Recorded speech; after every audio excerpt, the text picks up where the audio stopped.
Astro linear channel में आपका स्वागत है। आज हम बात करेंगे लता मंगेशकर की कुंडली के बारे में। लता मंगेशकर नाम की मोहताज नहीं है, उनके नाम को पूरी दुनिया में अच्छी तरह से पहचाना जाता है। स्वर सम्राट कह सकते हैं। पार्श्व गायकी की जो है वो जबरदस्त महिला रही हैं। अब आप ये देखें कि इस कुंडली में जो ये वृष लग्न की कुंडली है, कई लग्न की कुंडलियां इनकी नेट पर हैं, लेकिन शायद यही कुंडली ज़्यादा उपयुक्त लगती है। वृषभ लग्न की कुंडली है, गुरु लग्न में बैठे हैं। गुरु अगर लग्न में बैठेंगे तो ये तो निश्चित है कि वह एक अच्छा फल देते हैं। कहते हैं बहुत से दुर्योगों का नाश करते हैं।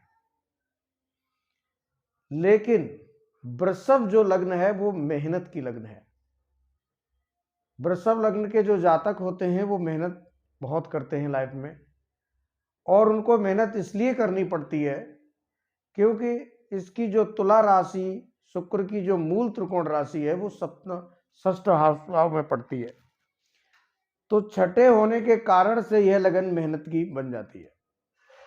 वृष राशि, ये जो वृषभ राशि है ये द्वितीय भाव की राशि है। काल पुरुष की कुंडली में द्वितीय भाव की राशि है। तो इस लग्न के जातक अगर गाना गाने की प्रैक्टिस करते हैं तो बहुत अच्छा गा सकते हैं। अब इनकी कुंडली के साथ क्या है कि इनकी वृषभ लग्न है, द्वितीय भाव में मिथुन राशि है और तृतीय में कर्क राशि है। कर्क राशि भावुक राशि है। चंद्रमा स्वराज से बैठे हैं, तो अगर चंद्रमा यहां स्वराज से बैठेंगे तो इनके गले से, चूंकि ये तृतीय भाव जो है वो गले का है, द्वितीय भाव मुंह का है, तो तृतीय भाव में जब चंद्रमा बैठेंगे स्वराज, और चूंकि ये गला यहां से देखेंगे, मुंह यहां से देखेंगे, तो यहां के जो मालिक हैं बुध, वो स्वराशिष्ट होकर पंचम भाव में बैठे हैं। पंचम भाव बुद्धि और विवेक का है, सोचने समझने की क्षमता का है। तो इनका बुध है और यही सूर्य भी साथ में बैठे हैं। तो दो बातें देखिए कि यहाँ के बुध जब सूर्य के साथ बैठेंगे, स्वराज बुध के साथ, तो यहाँ क्या कह देंगे। एक तो इनकी सूर्य प्रसिद्धि के कारक है, तो इनकी प्रसिद्धि सूर्य की तरह बेमिसाल होगी। और वो किस लिए? क्योंकि इनके मुंह के स्वामी हैं बुध, तो वो जो मुंह से बोलती हैं, जो गाना गाती हैं, उसकी जो प्रसिद्धि है वो बेमिसाल होगी। दूसरा, गुरु की दृष्टि भी बुध पर पड़ेगी और सूर्य पर पड़ेगी। ये एक अपने आप में बहुत जबरदस्त योग है।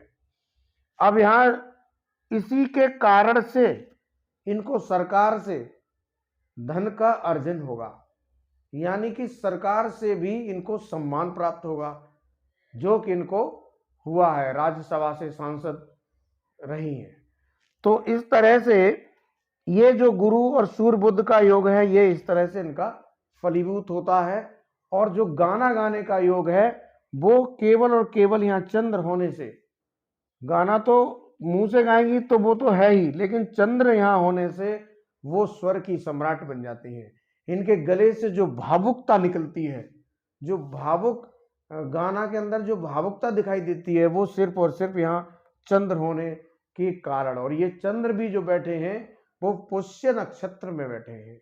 पुष्य नक्षत्र शनि का नक्षत्र है, और शनि का प्रभाव होने से जो इनके अंदर प्रभाव आता है, जो संगीत में प्रभाव उनके आता है, वो जबरदस्त होता है। अब शनि को देखेंगे, अष्टम में बैठे हैं, लंबी आयु करते हैं। मंगल और केतु इनके षष्ठ भाव में हैं। यहां मंगल बैठे तो दुश्मन नहीं होता कोई, केतु बैठे तो दुश्मन नहीं हो, दुश्मन से कभी इनके आमने सामने भी नहीं आते। मंगल और केतु, अब मंगल कौन? मंगल इनके सप्तम हाउस के स्वामी हैं। और सप्तम हाउस कौन? जो सप्तम हाउस है वो उनके पति। अब पति का स्वामी मंगल अपने से 12वें षष्ठ भाव में बैठे हैं, साथ में केतु और राहु का योग आ जाएगा। यहां के स्वामी शुक्र बैठे हैं इनके चतुर्थ भाव में। तो अब मंगल और केतु और शनि का पाप कर्तरी योग, जिसको पाप कर्तरी योग केची योग बोलते हैं, जो पाप कर्तरी योग है वो लग गया सप्तम हाउस को। तो सप्तम हाउस को पाप कर्तरी योग लगेगा। अब यहां देखिए, राहु की दृष्टि मंगल पर रहेगी, यहां के स्वामी शुक्र पर भी रहेगी, और मंगल केतु और शनि का यहां पाप कर्तरी रहेगा। तो इनका सबसे जो ज्यादा भाव प्रभावित हुआ वो सप्तम भाव।